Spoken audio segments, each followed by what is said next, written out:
Hoy día entonces nosotros seguimos hablando al respecto en esta serie sobre el reino, sobre lo que la Biblia nos enseña, sobre el poder y sobre la justicia. Y especialmente nosotros estamos hoy día en la carta de Santiago. Y la verdad es que la carta de Santiago es una carta muy especial y muy peculiar en varias de sus características en todo el Nuevo Testamento en general. La carta de Santiago tiene algunas características bien especiales que yo creo que es súper bueno que las tengamos en cuenta mientras nosotros exploramos estos pequeños versículos. Lo primero que nosotros tenemos que notar es que Santiago es una carta eminentemente o principalmente práctica. Con esto nosotros no estamos diciendo que Santiago no tenga un fundamento teológico, evidentemente que lo tiene, y desde esa base y ese sustento teológico y doctrinal profundo, Santiago da instrucciones prácticas. Y en este sentido la carta de Santiago es distinta, por ejemplo, a las cartas del apóstol Pablo. Generalmente las cartas del apóstol Pablo tienen toda una primera mitad donde expone doctrinalmente lo que significa el Evangelio y las implicaciones del Evangelio, y después tiene una segunda mitad donde empieza a hablar sobre instrucciones prácticas. Santiago se va al tiro a lo práctico desde el inicio. Es una carta que casi que de inicio a fin está constituida de instrucciones prácticas para la vida cristiana. Otra cosa que es importante de la carta de Santiago es que la carta de Santiago no está dirigida a un público específico, particular, en el sentido de una iglesia. Por ejemplo, Pablo le escribe a los romanos para la iglesia de Roma. La carta a los corintios a la iglesia de Corinto, ¿sí? No a la iglesia de Corinthians, ¿ya? Que sería otra cosa. Muy bien. Que no estaría malo en todo caso, ¿no? No estaría mal. Sino, en el caso de Santiago es para un grupo amplio de cristianos. ¿Qué grupo de cristianos son estos? Muy probablemente Santiago está pensando en judíos que se convirtieron al cristianismo y que están sufriendo persecución de sus propios hermanos judíos, especialmente de los judíos que tienen y que tenían algún tipo de posición más importante dentro de la sociedad en Palestina y en otros lugares. Así que la intención de Santiago, al parecer, es dirigirse a estos judíos que han creído en Cristo, que le han entregado su vida a Cristo, pero que están viviendo algún tipo de persecución u hostigamiento, más bien. No pensamos en persecución en términos de muerte, pero sí están siendo hostigados, están siendo molestados por otros judíos que no creen en Cristo y que son muchas veces parte de sus mismas familias o que son personas que tienen una importancia tanto en términos sociales como económicos en Palestina. ¿Y quién es este Santiago? Que eso es lo otro también que es importante tener claro, ¿no? Este Santiago es muy probablemente, y de hecho en lo más cierto sería por allí, el hermano de Jesús. ¿Ah? El que está escribiendo esta carta es el hermano de Jesús. Como ustedes saben, los hermanos de Jesús tenían problemas para creer en Jesús. ¿Sabían eso? ¿Sí? Es importante que ustedes lo tengan en cuenta, digamos. ¿Ya? Los hermanos de Jesús tenían problemas para creer en Él. Y después entonces de que Jesucristo muere y resucita, uno de los primeros que nosotros vemos que de hecho entrega su vida a Cristo es justamente de su familia, es Santiago. Y se torna, según lo que nos dice el libro de Hechos, uno de los líderes más importantes de la iglesia. Incluso la Biblia nos muestra, por ejemplo, en Hechos capítulo 15, 14, nos muestra que Santiago tenía más importancia dentro de la iglesia como líder que el mismo Pedro. Eso es súper importante tenerlo en cuenta. Pero nosotros tenemos que pensar que es Pedro el que la lleva, ¿cierto? Porque Pedro es el primer papa, todos lo saben. Pero no era así.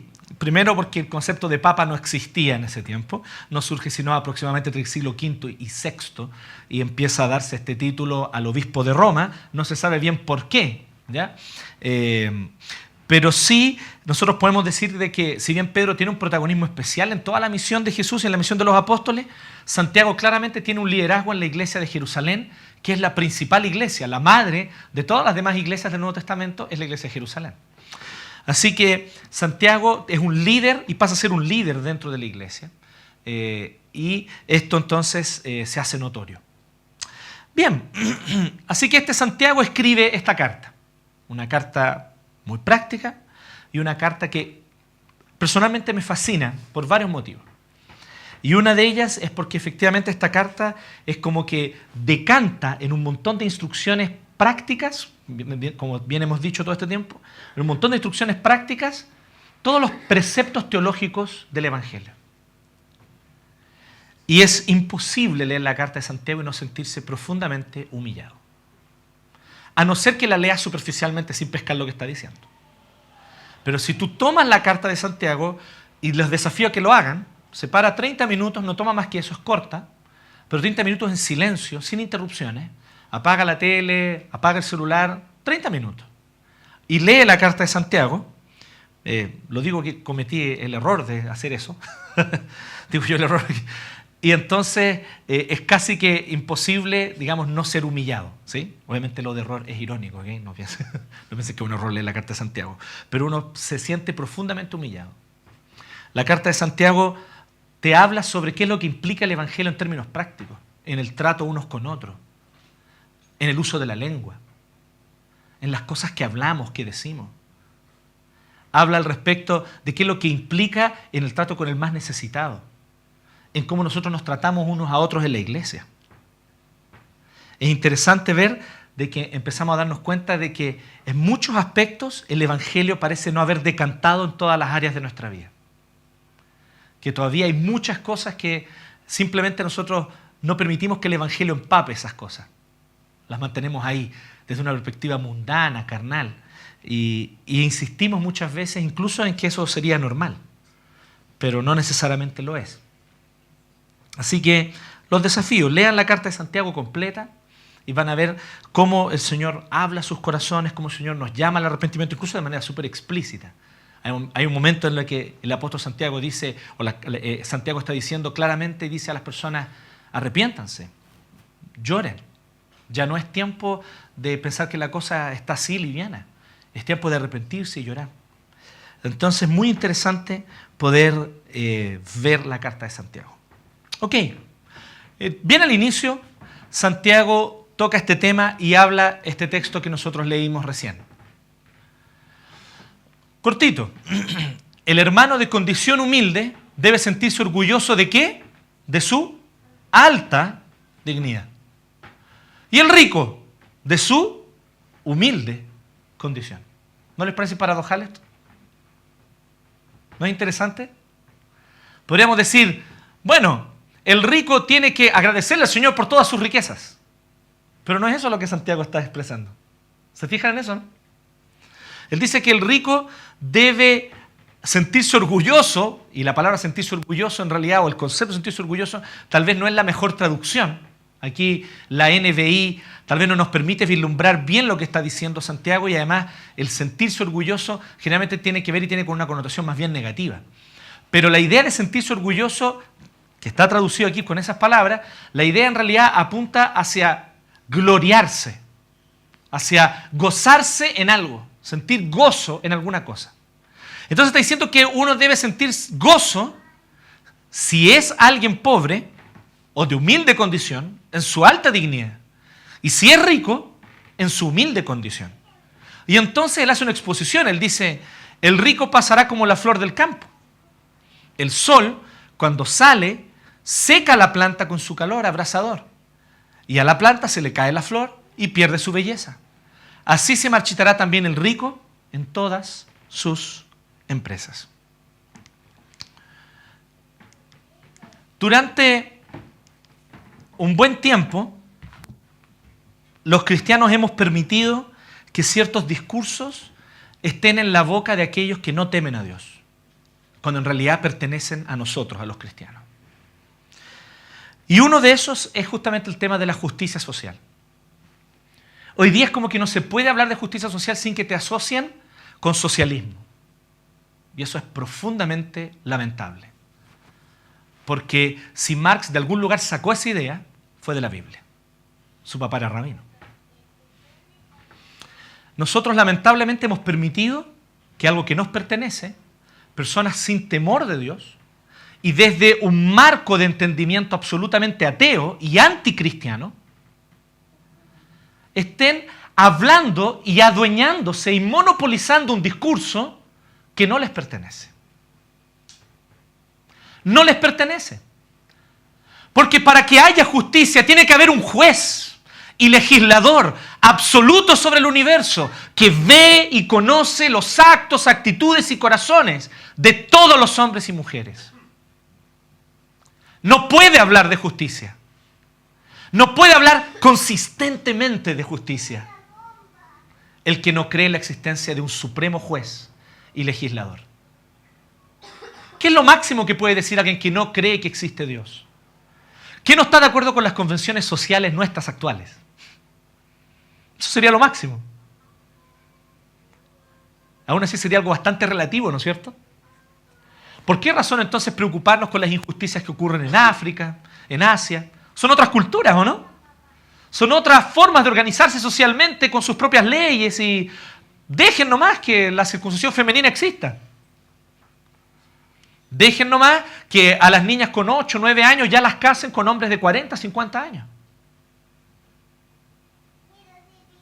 Dejen que en esos lugares solo a las mujeres se les apedree por adulterio. Total, es su concepto, es su concepción social de lo bueno y lo malo, ¿no? Pero no es esa la actitud de un progre. Un progre piensa que el progresismo tiene que llegar a todos lados. Curiosamente, el progre no cree en Dios. No tiene sustento racional su visión de una justicia universal. Porque es un discurso robado que no les pertenece. ¿Se entiende, no? Es como si ustedes llegaran a mi casa, que varios de ustedes la conocen, y ustedes saben que nosotros tenemos muchas cosas muy valiosas de adorno, ¿no? En realidad no tenemos nada valioso. Hasta la pobre tortuga que le compramos a los niños la tenemos en un Tupperware. Ni siquiera un acuario digno de tortuga, ¿no? Entonces ustedes ven todas las cosas que hay en mi casa de adorno, que ninguna de ellas debe haber costado más de 500 pesos, no es todo a 1000, y encuentran un jarrón Ming. No, esa fue una inversión que yo hice. Ustedes sospecharían con justa razón que yo me lo robé de algún lado. Eso no pertenece ahí. ¿Sí? Nosotros tenemos todo el discurso progre, izquierdista, marxista, anti-Dios, anti-cristiano, hablando la bandera de la justicia universal. Pero no pertenece ahí. Es un cuerpo extraño. Es como despertarte una mañana con una bala. ¿De dónde salió esto? Nuestro cuerpo no produce balas, no puede hacerlo. Así también este cuerpo de doctrinas, porque son doctrinas e ideologías, no permite eso.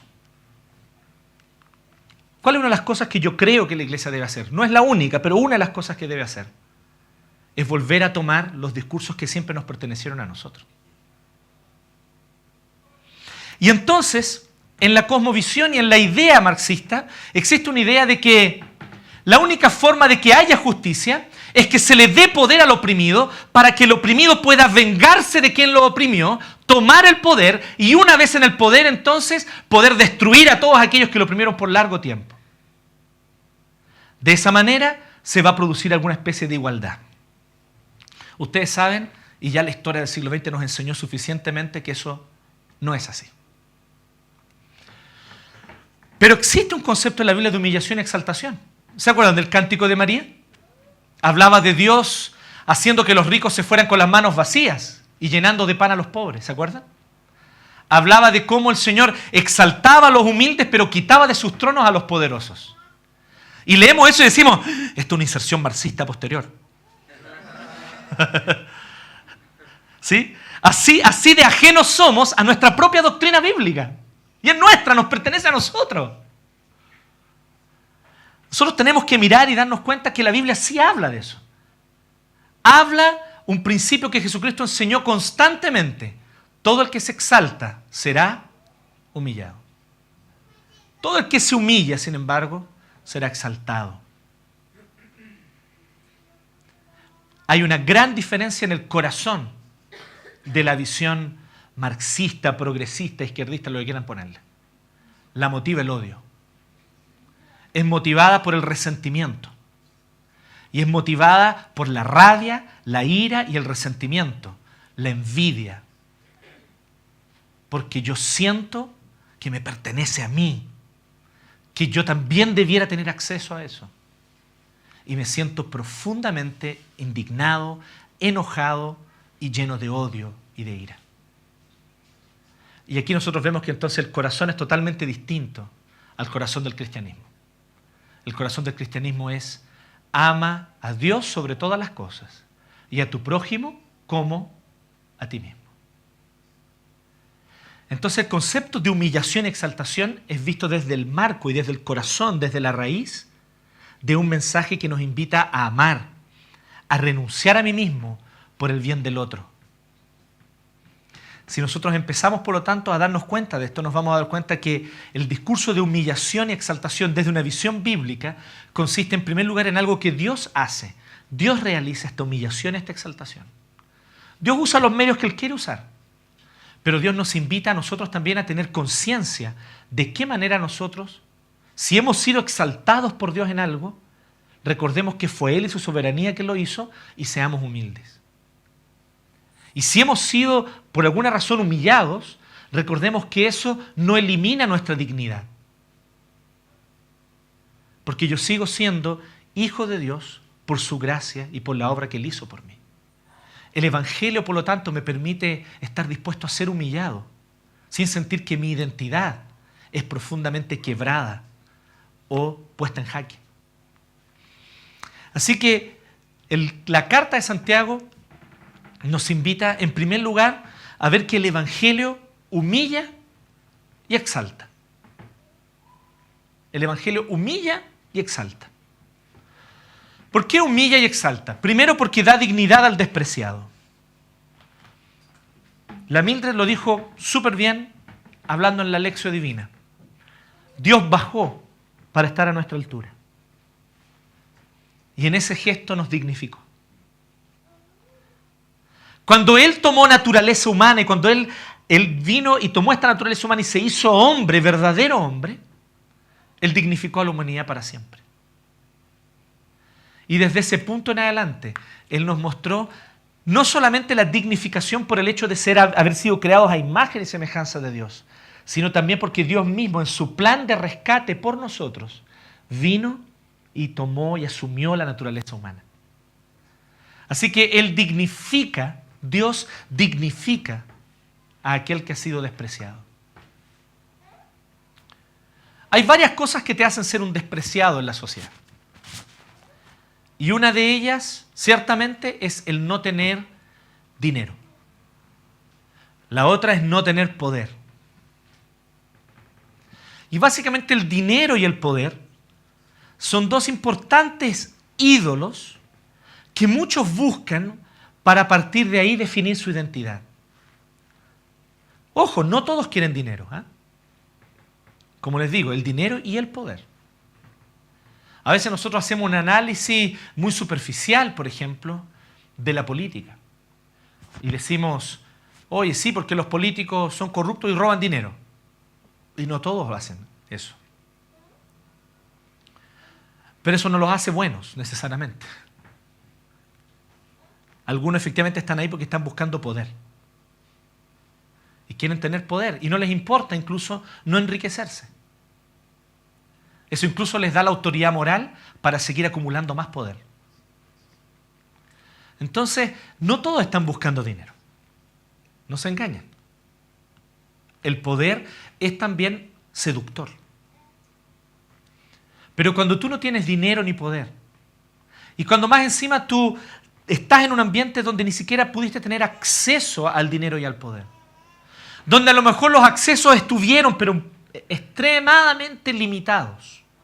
Ya hablamos sobre eso varios mensajes atrás. La Biblia reconoce que no siempre y que no todos los pobres son pobres porque ellos quisieron ser pobres, sino porque efectivamente existen sistemas de corrupción entre aquellos que tienen el poder y el dinero que no permiten muchas veces que aquellos que están en situación de pobreza puedan salir de ella. La Biblia lo dice y lo muestra. Jeremías, Amós. Vimos textos bíblicos que nos hablaban sobre eso. Pero nosotros tenemos que comprender que muchas veces eso también afecta profundamente la identidad personal de quien crece en un contexto de desprecio. Y entonces empezamos a querer ser reconocidos. Y si empezamos a tener acceso, ya sea a poder o a dinero, queremos hacer uso de ese acceso para que a partir de ahí nosotros podamos tener una identidad que mostrar ante los demás.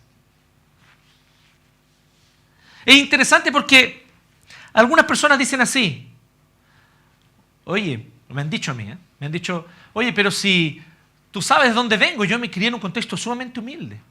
Y todo lo que yo tengo ahora, en realidad fue fruto del trabajo y de todo lo que obtuve durante estos años. Súper de acuerdo. Pero lo que ellos dicen, de alguna manera, y algunos dicen, es que presuponen que por causa de eso, ellos necesariamente son humildes. Y muchas veces todo lo contrario. Muchas veces justamente quien vino de un contexto donde no tenía nada y empezó a ascender social y económicamente, llega a un determinado punto donde es más orgulloso que nadie. Incluso muchas veces más orgulloso que aquel que nació en un contexto donde ya había dinero. ¿Se han encontrado con ese tipo de situaciones? Entonces, no es tan obvio este tema, ¿no? El corazón humano tiene muchos caminos. Entonces, no podemos nosotros venir a encasillar y poner etiquetas rápidamente porque nos equivocamos por ahí. Y decimos, no, pero esa persona nació y se crió en un contexto humilde cuando niño, así que él entiende. No, no. Muchas veces el que menos entiende. Muchas veces el que más dice, todos los que son pobres porque son flojos. Porque no reconoce que él surgió, no solamente por su trabajo y su esfuerzo, sin duda alguna que sí, pero también porque hubo oportunidades que Dios le dio y que no a todos se le presentan. Entonces, si nosotros empezamos a analizar con cuidado, vemos que muchas veces la persona que se sintió despreciada durante un tiempo, puede ser que eso lo motive a ser el peor de los tiranos. ¿Sí? No quiero caricaturizar, pero es como Hitler, ¿no? Que hablaba de la raza aria, ¿se acuerdan o no? Y el loco no era muy ario, que digamos, ¿no? ¿No les parece extraño eso? ¿Sí? Era una cosa chica así que hablaba, ¿cierto? Con una mano atrás y la otra. Y uno dice, bien, ¿de dónde surge tanto odio, tanta rabia? Tanto discurso de supremacía del poder blanco. ¿No será de haber sido criado en un contexto de desprecio? Y entonces el corazón humano busca compensar eso. El Evangelio viene a romper eso. Porque el Evangelio viene a decirte a ti que no tienes poder, que no tienes dinero, que no tienes cómo hacerte valer ante los ojos de los demás por esos medios que son los más comunes. El Evangelio te viene a decir a ti, tú eres profundamente amado, aceptado y adoptado como hijo por la persona más importante de todo el universo.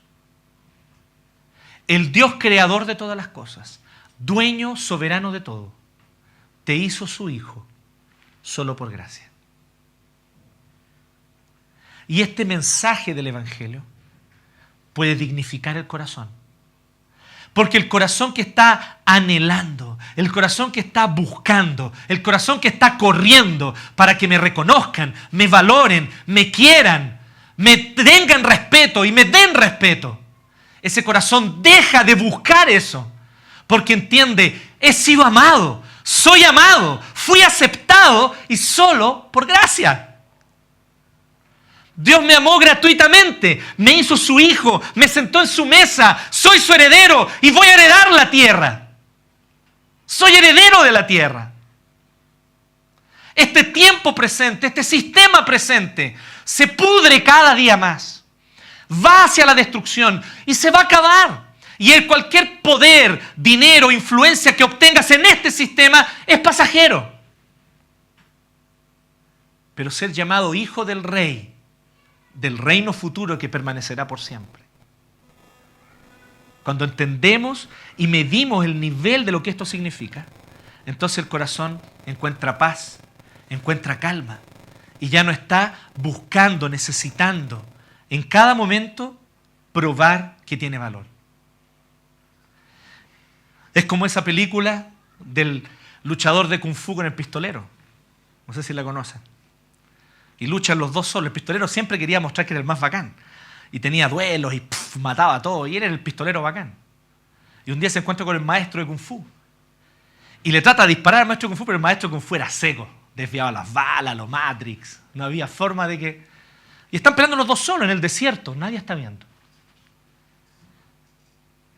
El pistolero al final se desespera. Se da cuenta que no es bueno.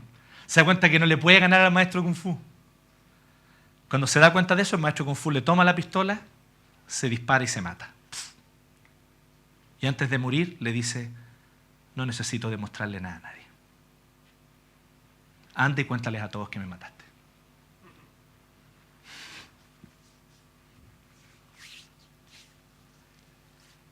Cuando tu corazón, no estoy diciendo que se vayan a disparar, ¿no? Pero cuando tu corazón encuentra, es un poco bizarro el ejemplo, ¿no? Voy a mejorar mis ilustraciones. Cuando el corazón encuentra paz en Cristo, ya no necesita andar poniendo carteles, mostrando, ¿no? Como mi novia Polly, ¿vieron mi novia Polly? ¿Se acuerdan del amigo del protagonista que andaba con un compadre que le hacía un documental? Y él le había contratado para que todos creyeran que le estaban haciendo un documental y era mentira, ¿no? Entonces, para que, cuando era una cámara al lado de él, y él, sí, me están haciendo un documental sobre mi vida, sobre mis éxitos. Y era falso, el loco nunca tuvo un éxito. El loco era un loser. Es interesante que nosotros a veces parecemos eso, hacemos esa escena de ridículo. Queremos llamar la atención, queremos captar, queremos que la gente nos valore. El Evangelio te viene a decir a ti, ¿sabes qué? Ya no necesitas eso. No necesitas los mecanismos carnales, humanos. Cristo te dio todo el valor que puedes soñar y mucho más. Cristo ya le dio valor a tu vida. Él le puso precio a tu vida cuando te marcó con su sangre. Por lo tanto, le da dignidad al despreciado. Pero también el Evangelio enseña humildad al que se exalta. ¿Por qué? Porque el que tiene poder, reconocimiento y riqueza, también el Evangelio llega a él. Es interesante lo que Santiago está diciendo. Santiago no está diciendo bajo ningún concepto, lo cual además sería contradictorio con el resto de la Biblia, de que los ricos no se conviertan. Eso es estúpido, ¿no? Hay de todo. En los discípulos de Cristo hay de todo. En los discípulos de Cristo está Zaqueo, está Leví, está José de Arimatea. Entre los discípulos de Jesús hay de todo.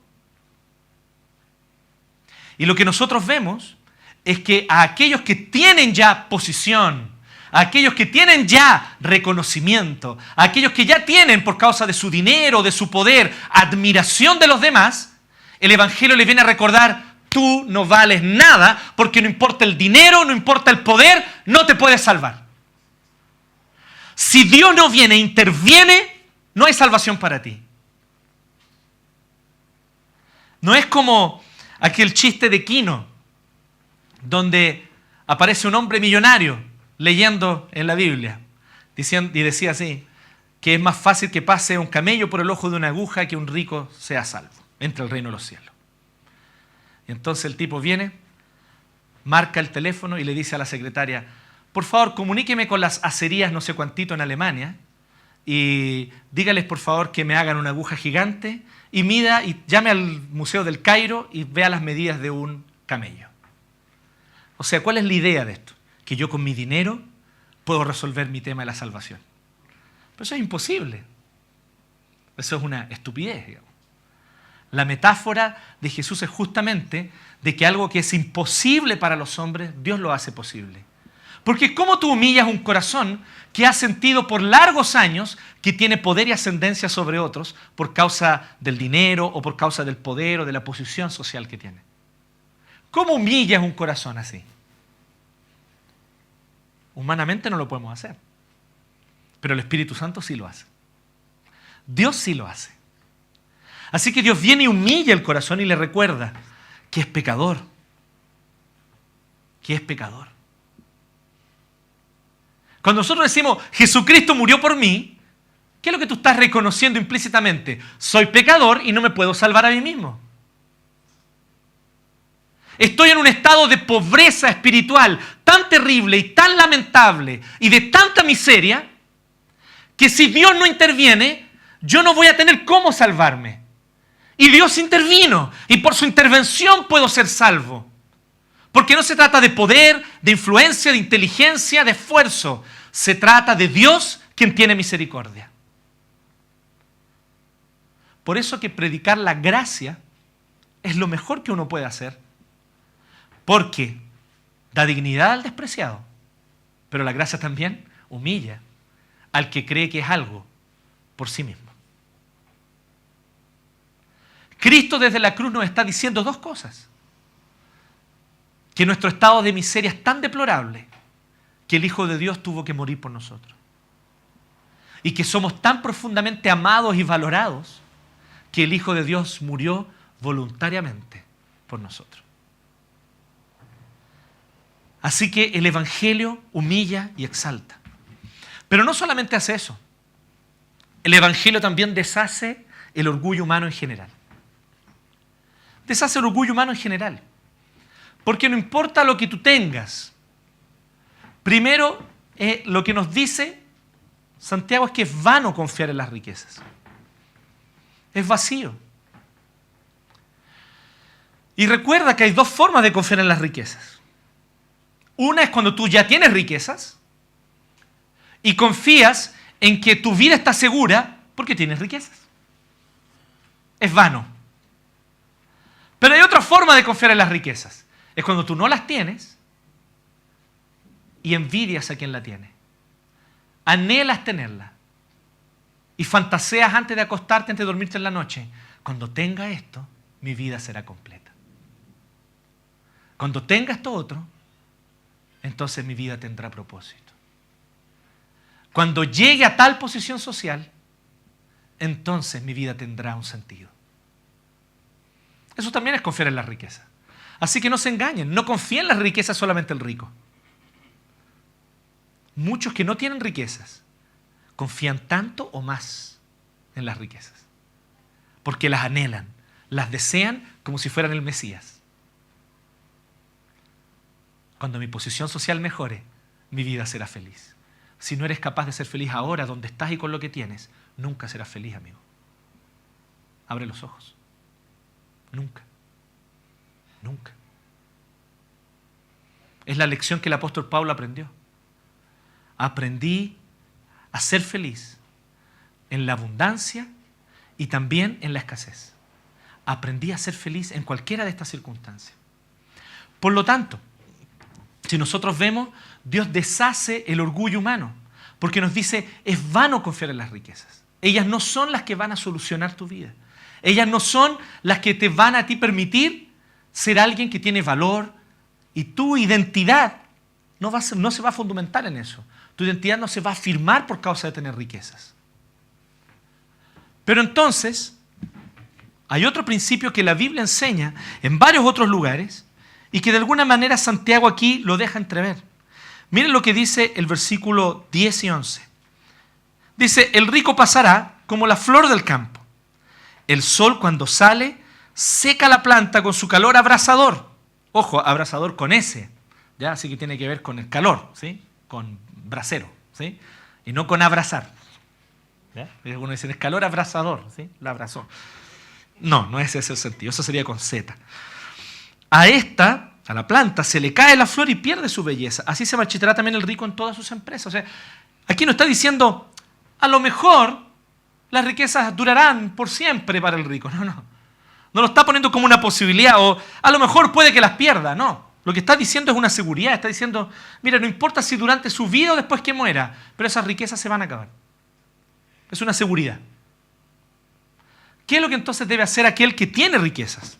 Ahí es donde entra la curiosidad, ¿o no? Ayudar a los pobres. Excelente lo que está diciendo, muy bien. Ayudar a los pobres. Miren lo que dice el apóstol Pablo. El apóstol Pablo dice así, que si nosotros estamos recibiendo algo y nosotros gastamos todo lo que recibimos, nos estamos privando de ayudar al que necesita. Y yo sé que esa es la situación de muchos de nosotros aquí. Y si nosotros nos ponemos a pensar con atención y con cuidado, nos vamos a dar cuenta que es una excusa cuando decimos, no, lo que pasa es que yo necesito gastar todo eso porque en realidad tiene que ser así. No es verdad. Siempre hay algo que tú podrías estar ahorrando y gastando menos. El que se gasta más de lo que tiene, roba. El que gasta todo lo que tiene, se expone a robar. Pero aquel que gasta menos de lo que recibe, puede ayudar al necesitado. Y el apóstol Pablo dice lo siguiente, dice, el que robaba ya no robe más, sino trabaje. ¿Con qué objetivo? Miren qué interesante. No dice así, trabaje para tener su casa propia y salir adelante. No es eso lo que dice Pablo. Dice, trabaje para tener con qué ayudar al que no tiene nada. Por lo tanto, el objetivo de tener riquezas en esta vida, como bien dice nuestro amigo aquí que nos visita hoy día, muchas gracias. Entonces, el objetivo, ¿sí? El objetivo es el siguiente. Tiene que esperar un poquitito. Tiene que esperar un poquitito y hablamos al final. Se entusiasmó, el entusiasmo está ahí. Bien. El objetivo de que nosotros podamos tener riqueza es justamente para poder compartir con los que tienen necesidad. Y hay varias formas de compartir. Sin duda alguna que nosotros pensamos solamente en la caridad, y ese también es un problema que nosotros tenemos. No necesariamente es caridad. Algunos de ustedes vieron el programa donde estuve yo en la tele la otra vez, ¿sí? ¿Se acuerdan? Fue el único programa donde estaba, así que no hay otro. Uno de los tantos, ya saben, no, ese es el único. Entonces, y en un momento se le cuestionó el Cogollo Larraín, cuestionó los altos salarios de quienes trabajan en el hogar de Cristo.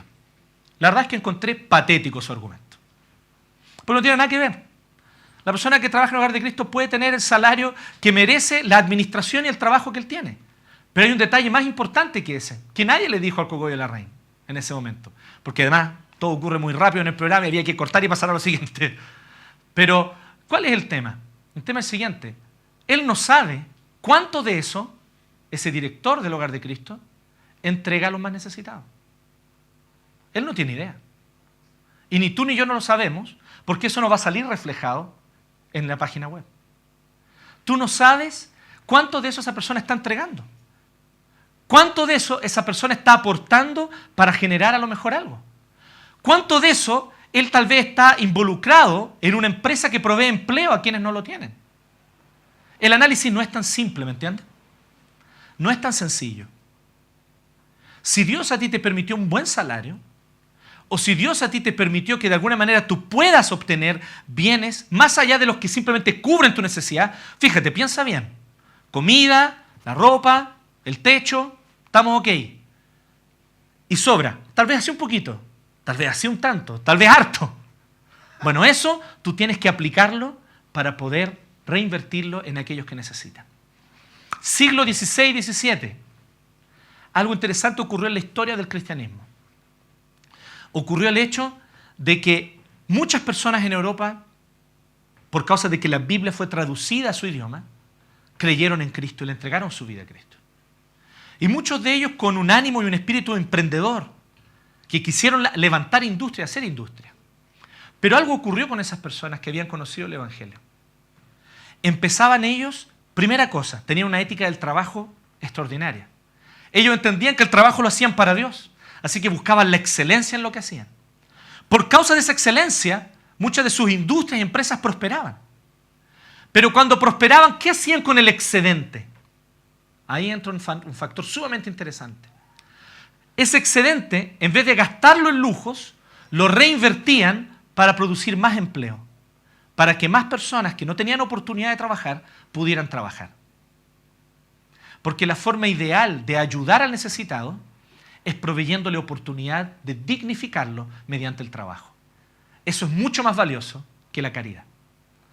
La caridad es una ayuda de emergencia. Hay situaciones donde tú necesitas la caridad, ¿se entiende? Llega una ola gigante y quita las casas, por ejemplo, como pasó hace unos años, ¿sí o no? Hay que dar, filo, ¿me entiendes? Hay que dar, hay que construir, hay que partir de cero. Estamos ok, es una situación de emergencia. Pero después de eso, ¿qué más? Facilitar las condiciones para que mediante su propio trabajo las personas puedan salir adelante.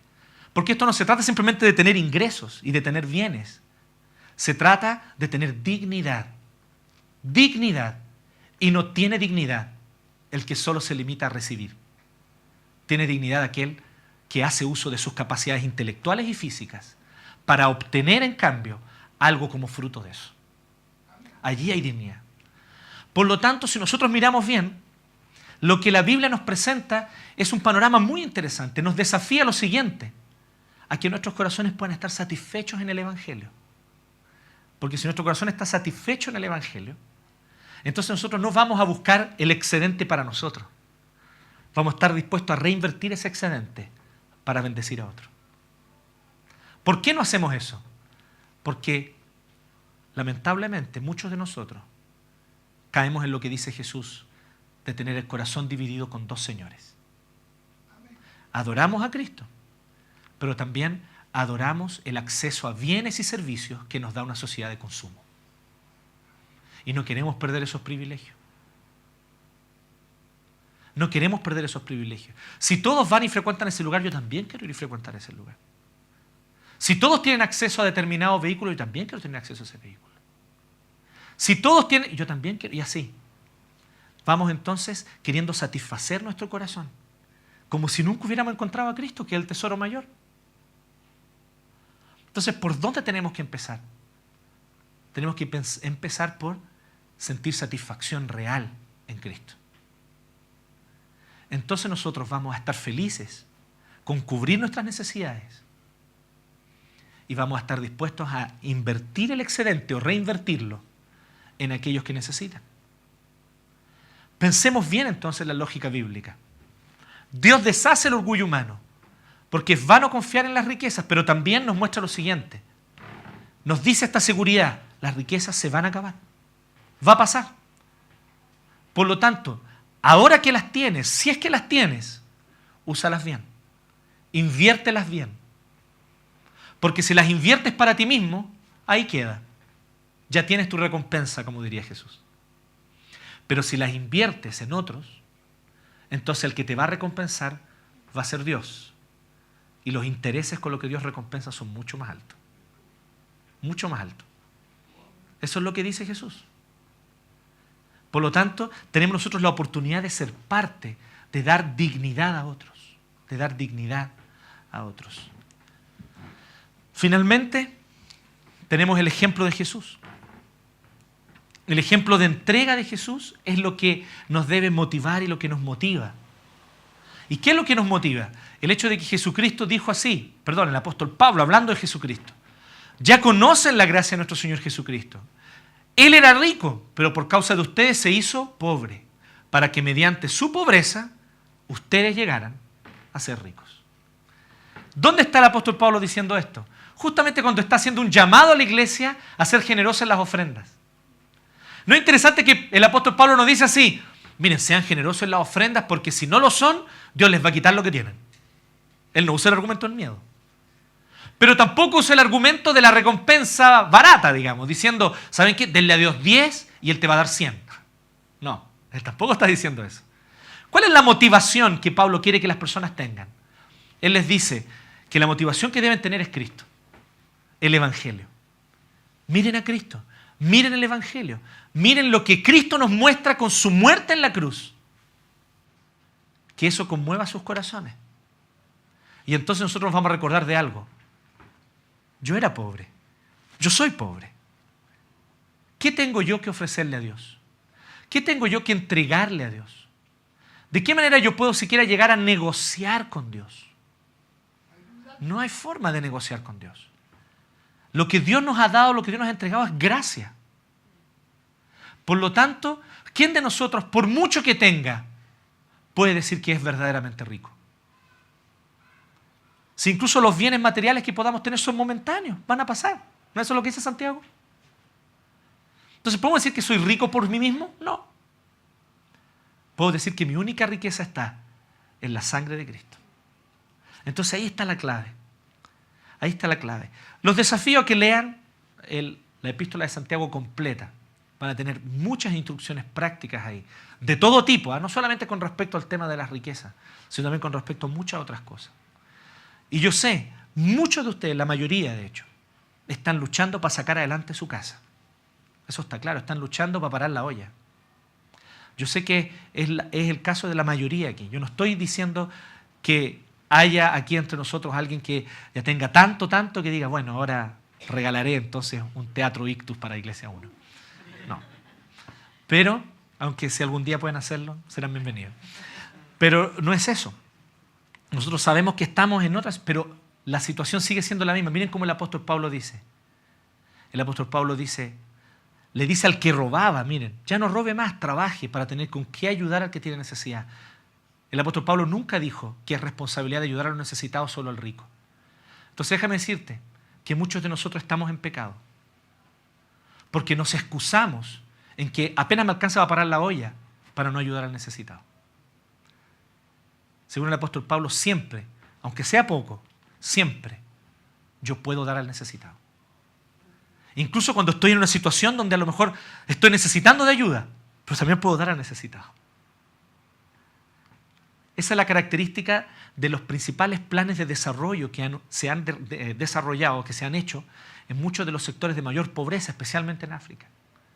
Yo les contaba hace varias semanas atrás, ¿se acuerdan la historia de una mujer que se llamaba Jane, de Nairobi? Tal vez una de las ciudades más pobres del mundo y en el sector de mayor pobreza de Nairobi. Bueno, esta chica, esta mujer que lleva adelante su casa apenas, ya provee empleo para otras. Porque él le dice a sus amigas, véndeme tú el vestido y tú te quedas con un porcentaje. Es interesante eso, ¿no? Y ella, ¿qué es lo que tiene? Una máquina de coser en su casa. Y con eso trabaja. Y ya le da empleo a otros. Eso es dignificar. Entonces nosotros nos perdemos bendición. Cuando decimos, no, en realidad que los ricos den. Yo no soy rico, a mí apenas me alcanza. Apenas te alcanza por el ritmo de consumo que tienes. ¿Qué pasa si bajamos el ritmo de consumo? Vamos a poder dar algo, pero vamos a poder dar. Vamos a poder dar algo. 12,000 pesos mensuales. ¿Son cuántas Coca-Cola en el mes? ¿Cuántas latas? ¿Cuánto cuesta una lata? ¿500 pesos? ¿Sí? 600 pesos. Entonces, si nosotros vemos, tendríamos ¿cuántos? ¿Me sacan la cuenta? ¿20 latas de Coca-Cola, Andrés? ¿Sí? Y yo creo que varios aquí consumen más de 20 latas de Coca-Cola o de bebidas en el mes. Con 12,000 pesos tú apadrinas un niño en World Vision. ¿Sabías tú? Y a ese niño se le da trabajo social, hay una trabajadora social que trabaja con ellos, hay un psicólogo que trabaja con ellos, se trabaja con su colegio, hay un psicólogo que trabaja terapia familiar con la familia por 12,000 pesos mensuales. Entonces, si nosotros pensamos bien, no es necesario tener mucho para poder tener de qué manera ayudar al necesitado. Esa es la gran enseñanza que Santiago nos deja. Y ese es el ejemplo que tenemos sobre todo en Cristo. Él se hizo pobre para enriquecernos a nosotros. Oremos.